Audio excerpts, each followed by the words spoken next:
Let's get you a focus now coming in from Karnataka. Our team at Mirror Now has spoken with the Karnataka State Health Minister, this is Dr. Sudhakar, on this emergency meet that has taken place. He said that the COVID situation will be reviewed now on a daily basis by the government.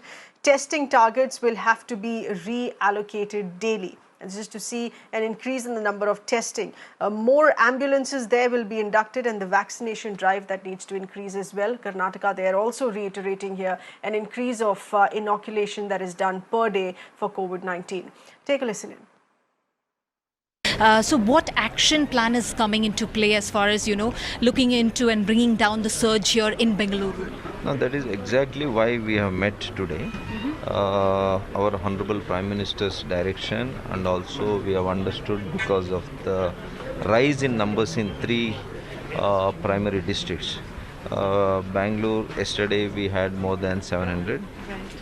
Similarly, as you said, Kalburgi and Bidar also. Number 2 and number 3 in the state today. So these three districts, we will have a separate strategy of how to combat this pandemic. Has that been discussed? Yes, that has been discussed threadbare. So we will be increasing the testing. We'll also be increasing the tracing and tracking of these patients. So for every one positive case, we will at least trace 20 people. Okay. Also, so right now parallelly, we are doing aggressive vaccination. True.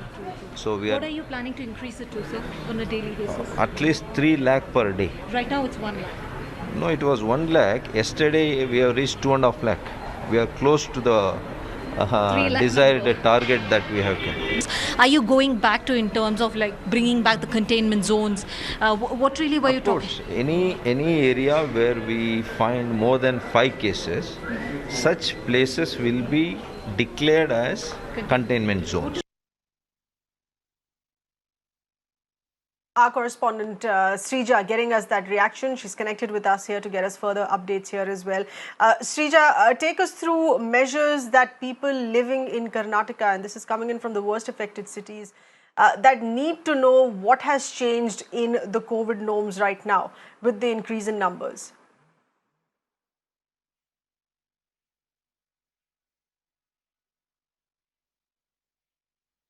Well, firstly, what we understand is that the Karnataka government will once again be reviewing the COVID-19 situation here in the state, because now we are reporting at least about 1,275 cases with the positivity rate of 1.47%. And also the worst affected districts we are looking at is the capital city, Bengaluru, followed by Kalburgi and Bidar districts, which in fact share the borders with Maharashtra, the neighboring state as well.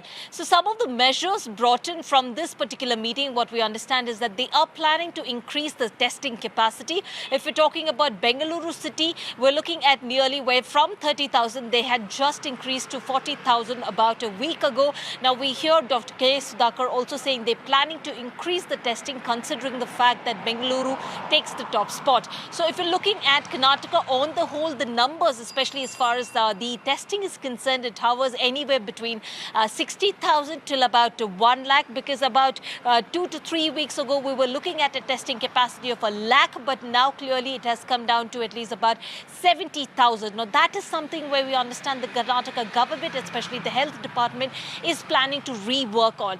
Apart from that, we are also hearing from the government that they are planning to continue what they had actually brought in during the first phase of COVID, which is tracking and tracing, and especially of the contacts, the primary contacts and the secondary contacts, nearly of one particular, every person especially testing positive of that particular person, nearly 20 people will be traced and tracked. Apart from that, we're also looking at where those suffering from ILI and SARI cases, even they will ensure that they will keep an eye on their movements, because they are considered to be super spreaders. So for now, these are kind of measures that's been taken by the Karnataka government. Of course, not really much of change on ground that we're witnessing. We also hear that in the pipeline, nearly 3 COVID-19 centers, COVID care centers are coming up. This is something which they had already brought in during the first COVID wave. Now they are bringing back the same thing. And also apart from that, COVID-19 dashboards are something which were not functioning for until about 2 to 3 months, which they're planning to bring that, which will be up and running in the next 1 or 2 days. Back to you. All right. So that's preparations in place here as well for the Karnataka government. Srija, thank you for getting us those inputs.